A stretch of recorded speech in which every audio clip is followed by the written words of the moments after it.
महापुरुषों ने जगत मंगल के लिए सदैव शास्त्रों के वचनों को साक्षात्कार करके बोला है। एक होता है किताबी ज्ञान पढ़ लिख के बोलना, एक होता है जो पढ़ा उसी को जीवन में अनुभव किया, ये अनुभव किया हुआ ज्ञान। ये जो लोग प्रश्न करते हैं कि मैं अपने परिवार का पोषण करता हूं, धन कमाता हूं, बेटी बेटा पढ़ाता लिखाता हूं, इनके ब्याह करता हूं, भजन नहीं करता हूं, तो कोई पाप भी नहीं करता, तो मुझे नरक क्यों मिलेगा? ध्यान से सुनिए। कह रहे हैं या ऐशाम पुरुषम साक्षादात्म प्रभमीश्वरम ना भजन्त्य वजानंती स्थानात् भ्रष्टा पतंत्यधः। चाहे वो 4 वर्णों में किसी वर्ण वाला हो, 4 आश्रमों में किसी आश्रम वाला हो, वर्ण और आश्रम में रहने वाले हर व्यक्ति का कर्तव्य है भजन करना। भेजे ही गए हो भजन करने के लिए। ये मानव देह भोगों के लिए नहीं, यथावत धर्म पूर्वक भोग को भोगते हुए भजन करते हुए भगवत प्राप्ति करने के लिए। इस तन का एक ही फल है भजन। नर्तन कर फल विषय न भाई, भजी राम सब काम बिहाई। जो मनुष्य मानव देह प्राप्त करके भजन नहीं करता, उसको इस बात का दंड मिलता है। वो अपने वर्ण आश्रम से भ्रष्ट होकर नीच योनियों में जाता है और बहुत कष्ट पाता है। क्यों? क्योंकि एक ही योनि है जिससे हम निकल पाएंगे 84 लाख योनियों में। भगवान ने कृपा करके दिया है। खास करके विवेकवान पशुवत मनुष्य जीवन व्यतीत करने वाले तो बहुत हैं विश्व में, जिनको कोई भगवान से मतलब नहीं। थोड़ा कुछ धार्मिक हुए तो नर्क स्वर्ग तक की बात है। जीवन मुक्ति या भगवत साक्षात्कार ये तो बातें ही नहीं मिलेंगी। अगर कहीं मिलेंगी तो किसी भारत के ब्रह्म ऋषि का बीज बोया हुआ है तभी मिलेंगी, ये अन्यत्र नहीं है। जीवन मुक्त होना, तत्वबोध और भगवत प्रेम, भगवत साक्षात्कार, ये केवल भारत की भूमि के ब्रह्म ऋषियों ने अनुभव किया। अन्यत्र तो बस स्वर्ग और नर्क, इन्हीं की चर्चा मिलेगी। अगर कहीं है तो किसी भारत के ब्रह्म ऋषि का बीज बोया हुआ है, वहां अन्यथा नहीं है। बड़े भाग्य है कि इस पावन भूमि में जन्म लेकर हम भजन करके भगवत प्राप्ति करते हैं। लोगों की मान्यता है हमारी कामना भगवान तो पूर्ण नहीं करते। कहां भगवान, कैसा भगवान, कौन भगवान? बाप को बाप नहीं मानोगे तो बाप का कुछ बिगड़ जाएगा क्या? सब मम प्री सब मम उपजाए। कैसे लोग अज्ञान में भटक रहे। तुम करो पापाचरण, तुम्हारी बात सुनेंगे। अच्छा यही सोचो, हमारे भारत का प्रधानमंत्री है, हर प्रयास करता है, कोई भी बने अपनी बुद्धि से प्रयास करता है भारत उज्जवल हो। यदि सत्य मार्ग का पथिक है, वो अपने कर्तव्य को समझता है तो ही सोचेगा भारत उज्जवल भविष्य वाला बने, भारत धनाढ्य बने, भारत एक बलवान देश बने, भारत की हर प्रजा सुखी रहे। इसके बाद उसी का बनाया हुआ कानून है। अगर इसके विपरीत ऐसा करता है कोई तो उसको इतनी सजा, उसको ये दंड, उसको ये दंड। ऐसे ही भगवान का विधान है। यदि आप धर्म मार्ग में चलोगे तो उज्जवल भविष्य वाले, आप अध्यात्म बल से बलवान, आप परमानंद की प्राप्ति करने वाले। आप विपरीत मार्ग में धर्म विरुद्ध चलोगे तो आपको रोग, शोक, दंड, चिंता, भय, शोक, नरक, मृत्यु, ये सब प्राप्त होंगे। भगवान ने निर्णय कर दिया। अगर अब आप साबित हो चुके हो महापापी हो और आप राष्ट्रपति को प्रार्थना करें कि मेरी फांसी टाल दी जाए और उनकी मौत हो जाए, तो न्यायाधीश के द्वारा पास किया हुआ आपका फांसी का मृत्यु दंड भी टाल दिया जाएगा। ऐसे ही भगवान कह रहे सर्वधर्मान् परित्यज्य, रास्ता बता रहे मामेकं शरणं व्रज अहं त्वां सर्वपापेभ्यो मोक्षयिष्यामि मा शुचः। हे भगवान, ये पूर्ण कर दो। क्या किया तुमने भगवान के लिए? भगवान ने तुम्हें मानव देह दिया, भगवान ने प्रकृति दी, भगवान ने सब कुछ व्यवस्था की। तुम केवल पापाचरण करो, भगवान तुम्हारी नौकरी करे। तुम भगवान के अंश हो, भगवान ने तुम्हें देह दिया, भगवान ने प्रकृति दिया, तुम भगवान के लिए क्या कर रहे हो? तुम हमारी समाज के लिए जो भगवान ने रचा उसके लिए क्या कर रहे हो? अपनी वासनाओं की पूर्ति। तो दंड नहीं भोगोगे और क्या भोगोगे? तुम्हारे गाली देने से भगवान कोई छोटे हो जाएंगे? तुम्हारे थूकने से आकाश गंदा हो जाएगा? तुम कर सकते हो तो सिर्फ अपना बुरा कर सकते हो और कुछ नहीं कर सकते। लिख लो हमारी बात। अगर कुछ भी मंगल हो रहा है तो भगवान के बनाए विधान से मंगल हो रहा है। संत समागम, हरिकथा, नाम जप, भगवत आराधना, ये उनकी कृपा से हो रहा है। तुम कर सकते हो तो शब्द लिख लो, केवल अपना बुरा कर सकते हो, वही बुरा कर रहा है। भगवान को गाली दे रहा है, भगवान को नहीं मान रहा, नास्तिकता बढ़ रही, मनमानी बेवजह। भगवान ने मेरा कर्जा नहीं, कर्जा लेते समय भगवान से पूछा था? कर्जा लेते समय भगवान से विनय की थी? धर्म से चला है तू? भगवान की आज्ञा का पालन कर रहा है तू? अरे भगवान तो सबके पिता हैं, परम उदार हैं। गाली देने वाले को भी प्रकृति से नहीं रोकते, इसको श्वास मत लेने देना, ये मुझे गाली देता है। नहीं, अच्छी ऑक्सीजन देते हैं, पानी देते हैं, भोजन देते हैं, उसके लिए पृथ्वी फट नहीं जाती है, उसको भी पृथ्वी अपनी गोद में रखती है, जो भगवान को गाली दे। कैसे नीच बुद्धि वाले अपना काम बनाने के लिए आए हो और अपना काम बिगाड़ रहे हो। जिनसे काम बनना है उन्हीं में नास्तिकता कर रहे हो। कौन है आधार यहां इस जगत का? वही सर्वाधार परमात्मा। तुम अंधे हो, दिखाई नहीं दे रहा? ये सूर्य किसके बल से तेजवान है? ये वायु किसके बल से चलती है? किसके बल से पृथ्वी? आप देखो किसके आदेश से हो रहा है? एक जरा सा झटका आता है, प्रांत का प्रांत चकनाचूर हो जाता है। वो सामर्थ्यशाली भगवान है। तुम्हारे कुछ कहने से होगा, चींटी की तरह पिस जाओगे। उसकी शक्तियां अनंत है होश में। अगर जीवन को मंगलमय सार्थक बनाना है तो एकमात्र भगवान की शरण है। और अगर कुछ भी और करोगे तो अपने को बर्बाद करोगे, सिर्फ बर्बाद करोगे, सिर्फ विनाश करोगे अपना, और कुछ मंगल नहीं कर सकते। भगवान का आश्रय ले लो, वो बहुत करुणामय है। ये जो पुरुष चारों वर्ण या चारों आश्रम में है, यदि भजन नहीं करते तो इस बात का दंड मिलेगा कि मानव देह तुम्हें मिला भगवत प्राप्ति के लिए। देखो, बोले भला पिता अपना बालक का अहित चाहता है? हाँ चाहता है। एक पिता के पुत्र ने किसी नाबालिग का बलात्कार करके उसको मार डाला। उससे वो समाचार वाला पूछता है कि आप अपने ऐसे पुत्र के लिए क्या बोलेंगे? तो बोले यही बोलूंगा कि जल्दी से गिरफ्तार किया जाए और उसको फांसी की सजा दी जाए। मेरे बालक ने ऐसा अपवित्र कार्य किया, मैं कभी देखना नहीं चाहूंगा कि वो मेरे सामने आवे, उसको जल्दी से जल्दी पकड़ा जाए। ये जब एक साधारण पिता ऐसा बोल सकता है तो असाधारण पिता जो धर्म के विरुद्ध चलेगा, तिनकर काल रूप में भ्राता, वो भगवान साक्षात धर्म स्वरूप है। कोई धर्मात्मा पिता नहीं चाहेगा कि उसका पिता अपवित्र कार्य करे और उसे गले से लगाए।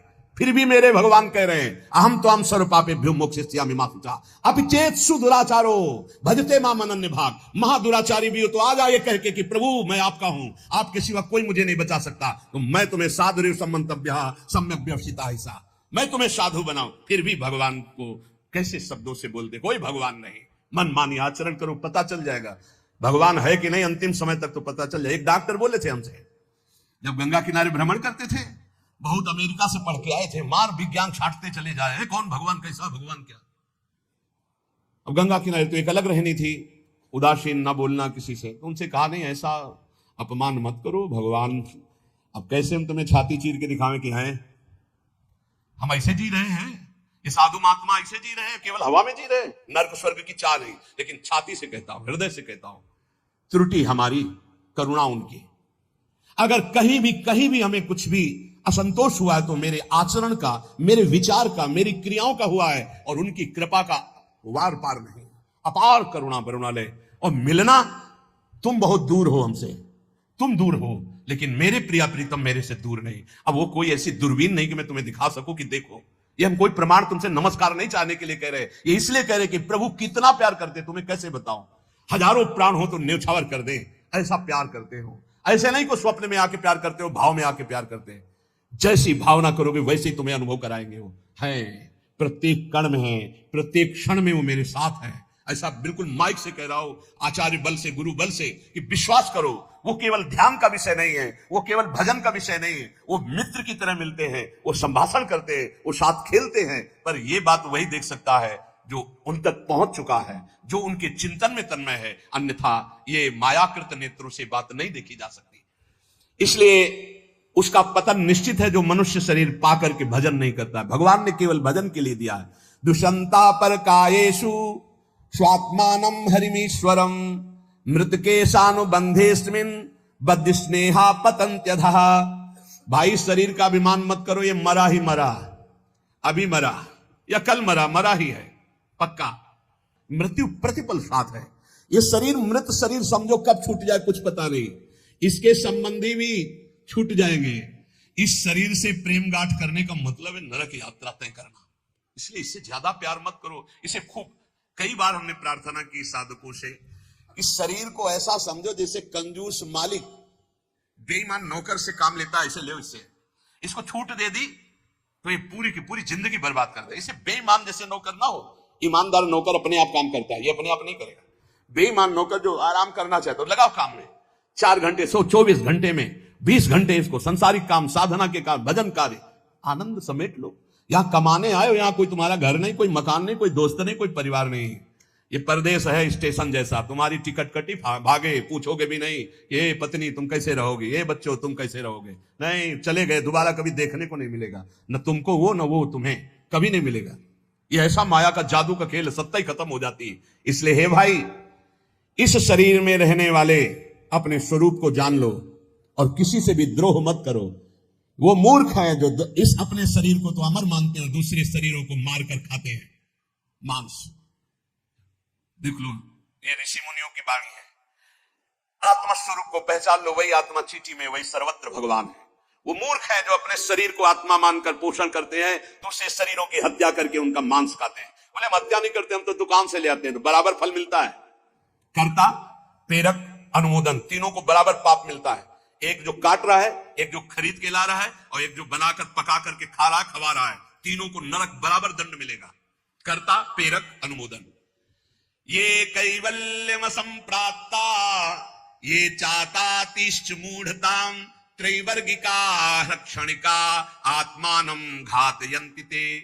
जो लोग ये भगवत प्रदत्त शरीर प्राप्त करके कैवल्य परम पद प्राप्त नहीं कर लेते और ज्ञान बघाड़ते रहते हैं, वो पूरे ज्ञानी भी नहीं है और पूरे मूर्ख भी नहीं है। उनकी बड़ी दुर्दशा होती है, ना इधर के रहते ना उधर के रहते, मजरे डो। सदैव वो अर्थ, काम, वासना इन्हीं में फंसे रहते हैं। एक क्षण के लिए उनको चैन शांति नहीं मिलती। जो मनुष्य शरीर पाकर अपना उद्धार नहीं कर लेता, वो अपने पैरों में मानो अपने हाथ से कुल्हाड़ी मारकर काट रहा है, वो आत्मघाती है, वो दुर्गति को प्राप्त होता है। एत आत्महनो अशांता अज्ञाने ज्ञान मानिनः सीदंत्य कृत कृत्या वही काल ध्वस्त मनोरथा। ऐसे जो ज्ञान बघाड़ते रहते हैं और ब्रह्मबोध नहीं किया, निरंतर भजन नहीं करते, इनको आत्मघाती कहते हैं। जानते हैं पर मानते नहीं है। इन आत्मघातियों को कभी शांति प्राप्त नहीं होती, इनकी कर्म परंपरा कभी नष्ट नहीं होती। काल भगवान सदा सर्वदा इनके मनोरथों पर पानी फेरते रहते, हृदय की जलन विषाद कभी मिटने को नहीं होती। इसलिए हित्वात्यायास रचिता गृहापत्य सुहृत्स्यः तमो विशन्त्य निच्छन्तो वासुदेव परांगमुखा। वासुदेव भगवान श्री कृष्ण के चरणों का आश्रय ले लो, उनसे विमुख मत हो। विमुख होकर यदि तुमने धन रुपया पैसा मकान सब समेट भी लिया, तो भाई जब जाओगे कुछ साथ नहीं। एक बार कृष्ण कहा, एक बार राम कहा, एक बार राधा कहा, ये सत्य वस्तु तुम्हारे साथ जाएगी। इसलिए बार बार राम राम कृष्ण कृष्ण हरि हरि राधा राधा बोलते हुए अपना काम करो, तो तुम्हारा लौकिक भी पुष्ट और पारलौकिक भी पुष्ट हो जाएगा। जो भगवान नाम जप नहीं करता, भगवान से विमुख है, ना चाहने पर भी विवश होकर उसे घोर नरक में जाना पड़ता है। इसलिए सदगति प्राप्त करने के लिए नाम जप अत्यंत आवश्यक है। ये कलिकाल की बड़ी महिमा वर्णन की भगवान व्यास जी ने। जो फल सतयुग में 10,000 वर्ष ब्रह्मचर्य रहकर दोनों हाथ उठाकर दाहिने पैर के अंगूठे के बल खड़े होकर भजन करने से मिलता था, ध्यान दीजिए कितना कलयुग का कृपा प्रसाद है। कलयुग को बहुत बुरा कहा जाता है, तो ये बात पक्का समझो, दो पक्ष सब में होते हैं, कृष्ण पक्ष और शुक्ल पक्ष। एक अंधेरे का पक्ष, एक प्रकाश का। तो कलयुग में दो पक्ष है। एक अंधेरे का पक्ष अगर भगवान से विमुख हो तो नष्ट कर देगा।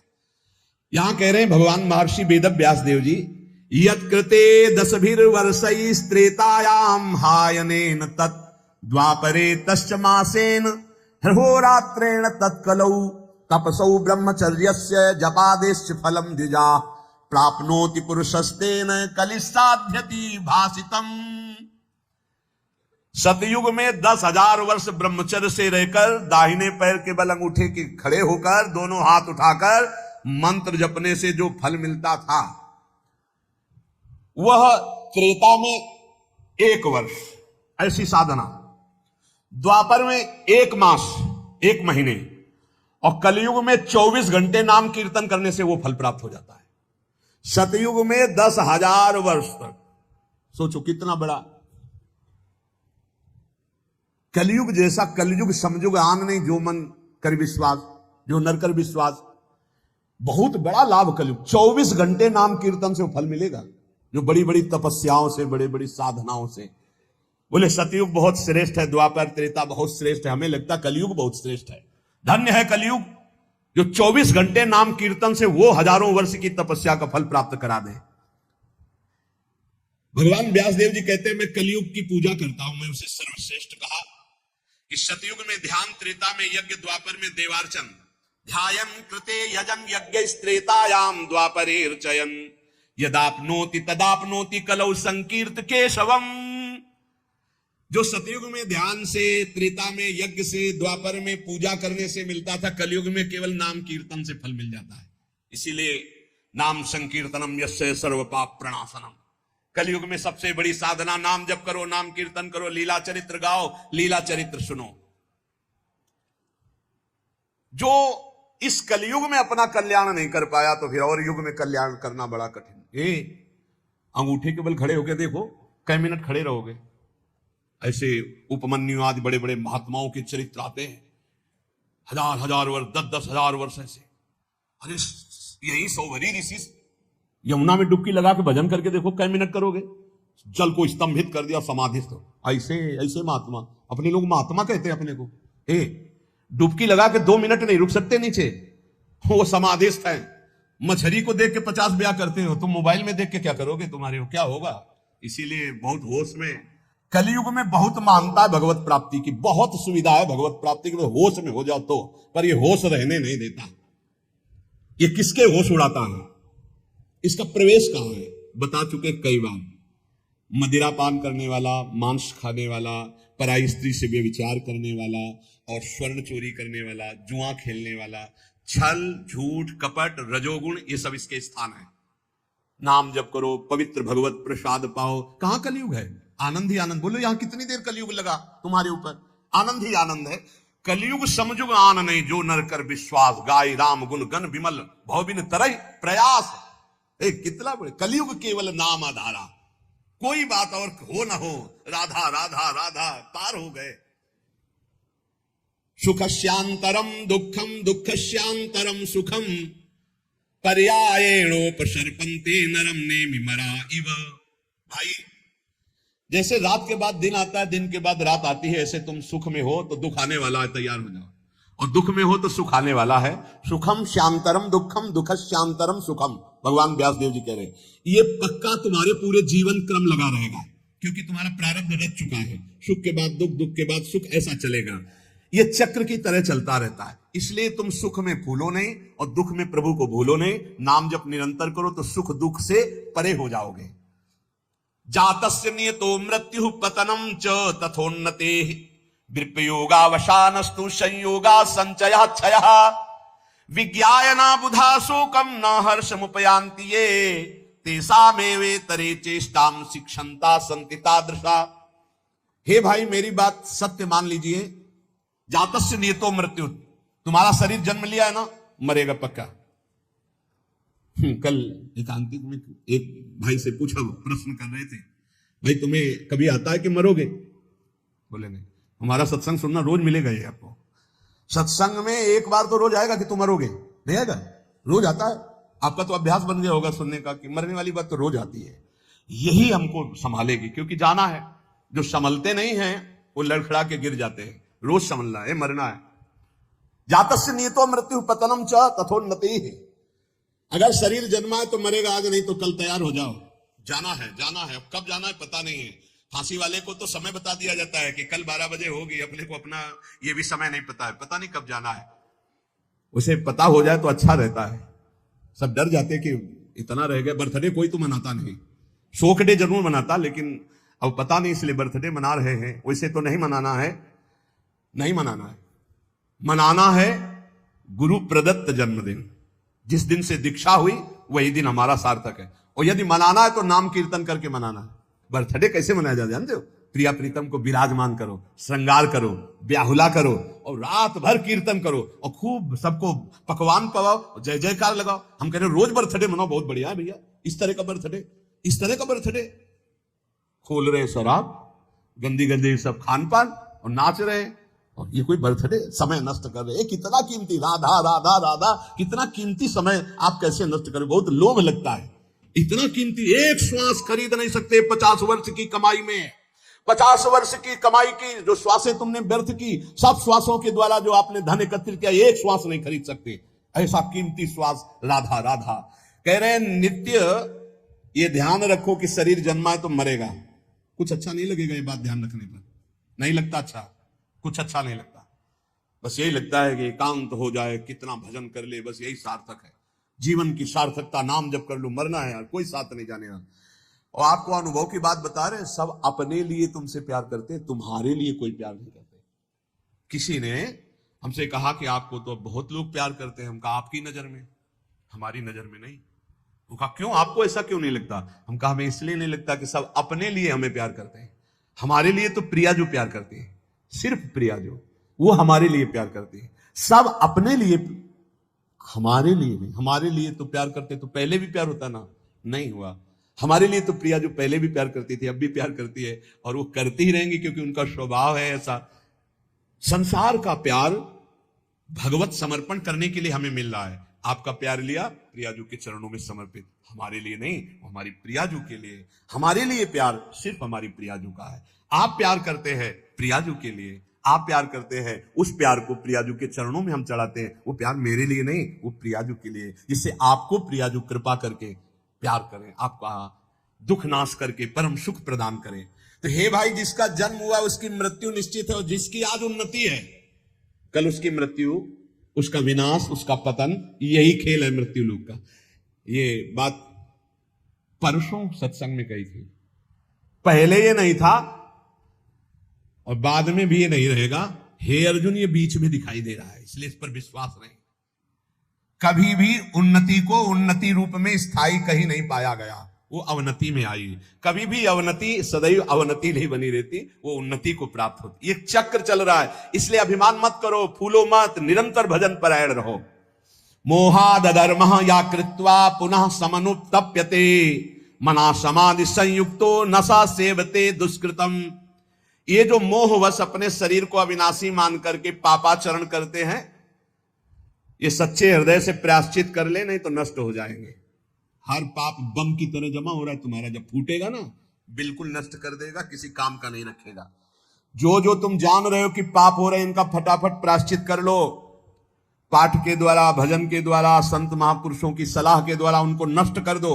नहीं, वो जब वृक्ष रूप हो जाएंगे तब फिर तुम नष्ट नहीं कर पाओगे। एकाग्रता पूर्वक देखो तुमसे कौन कौन पाप हो रहे हैं, वर्तमान में कौन कौन पाप हुए हैं, उन पापों का क्या प्रायश्चित है, उनका प्रायश्चित कर लो। यथा यथा मनस्तस्य दुष्कृतम कर्म गर्हते तथा तथा शरीरम तु तेना धर्मेण मुच्यते।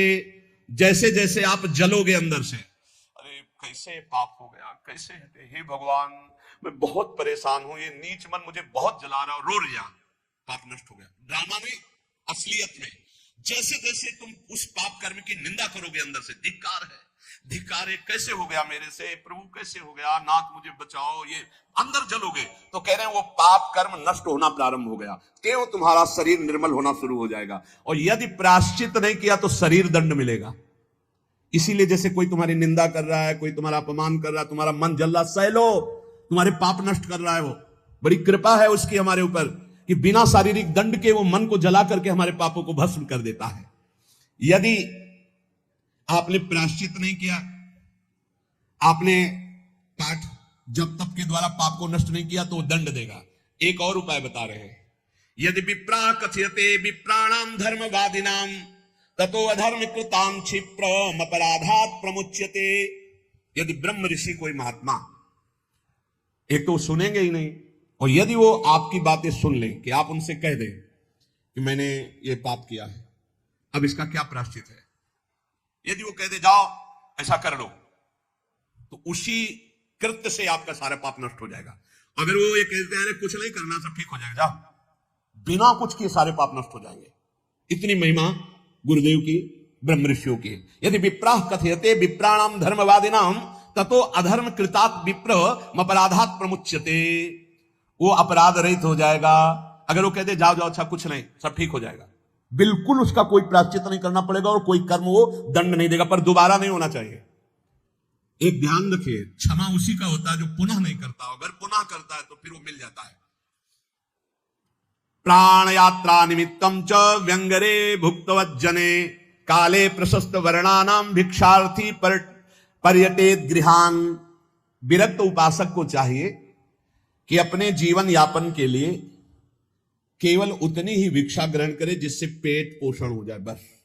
ये आप लोगों के लिए बहुत बढ़िया है। देखो, किसी से मांगना नहीं, कोई संग्रह नहीं, कोई परिग्रह नहीं, रोज का रोज जो श्री जी का प्रसाद खाओ, रात दिन भजन करो। काहे प्रपंच में फंसते हो? ये रुपया, ये मोबाइल, ये संसारी लोगों से मिलना जुलना, ये गुरु कृपा से ही बचा जा सकता है, अन्यथा भारी प्रपंच है। रुपये में भारी दोष है, 99 का चक्कर नहीं हटता रुपये में, ये भारी दोष है। 100 जमा हुए तो 110, 120, 130 जमा करते करते मर गया, चवन्नी खर्चा नहीं किया, नरक गया। बहुत बहुत विचित्र है। भगवान बचावे। जैसे कंचन दलदल, वैसे कामिनी दलदल, वैसे कीर्ति दलदल। इन दलदलों में जो गिरा तो गुरु कृपा बचाए, तो बचाए, नहीं निकल पाना मुश्किल है। बहुत खतरे का दलदल है। ऊपर से एकदम रोड जैसा दिखाई देता है और गए तो बस निकलने लायक नहीं रहोगे। कंचन कामिनी कीर्ति का दलदल। जीवन निर्वाह के लिए बस उधर में डाल लो, खूब डट के भजन करो, भगवत प्राप्त हो जाओ। जितना कम से काम चला लो, उतना ही अपना भजन बचा लो। एक बार गिरिराज जी में जब पूज्य पंडित गया प्रसाद जी की समाधि, तो गुरुदेव भगवान ने कहा, इनका प्रकाश जानते हो क्यों हुआ? 45 वर्ष की अवस्था में गिरिराज जी महाराज के समीप विरक्त होके रहे, पर जिस दिन से विरक्त हुए उस दिन से कभी पैसा नहीं छुआ बाबा ने, कभी बाबा ने स्त्री स्पर्श नहीं किया, कभी बाबा ने प्रणाम नमस्कार स्वीकार नहीं किया।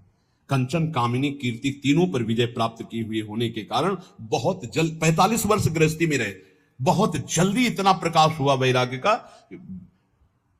भाई जी जब पधारे थे तो बाबा को ऐसे दिव्य देह में दिखाई दे रहा था, भाई जी जा रहे, पंडित गया प्रसाद जी महाराज, एक काहे को अपना भजन बिगाड़ो, गुरु कृपा से भरण पोषण हो रहा, चकाचक खूब भजन एकत्रित करो, जितने से उदर पोषण हो जाए उतने ही भोजन पर अधिकार रखो, खूब भजन करो।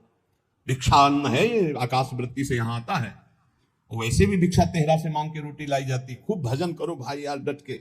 भजन ही जीवन का सार है। भिक्षा मिले तो हर्ष और ना मिले तो शोक ना करे।